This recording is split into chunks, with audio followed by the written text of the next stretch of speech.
Like, what do you feel like differentiates UiPath versus other RPA platforms? Is UiPath what you've used at every company you've worked for in RPA? Have you tested a bunch of different ones? On the latter, so I've tested a lot of different vendors. I've worked before with not only UiPath, but also with Automation Anywhere, with Blue Prism. There was another company that I believe they were purchased, but Cryon Systems used to be an RPA vendor.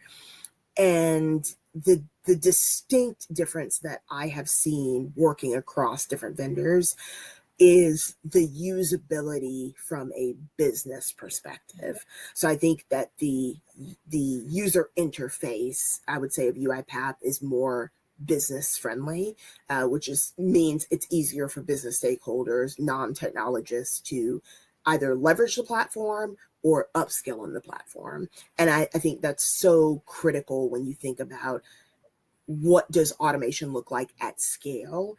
You don't want to have a team where you're solely dependent on a set core of software developers who are building out automations.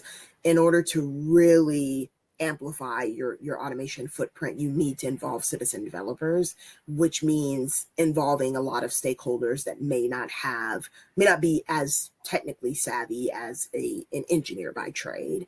And that's the place where I think that UiPath shines, is that it really helps those who are not engineers per se, or software developers, to be able to understand what the system is doing, interact with the system kind of in a human in the loop way, and really be able to actually understand how the system works and how they can leverage the system to their benefit from a business perspective. Yeah.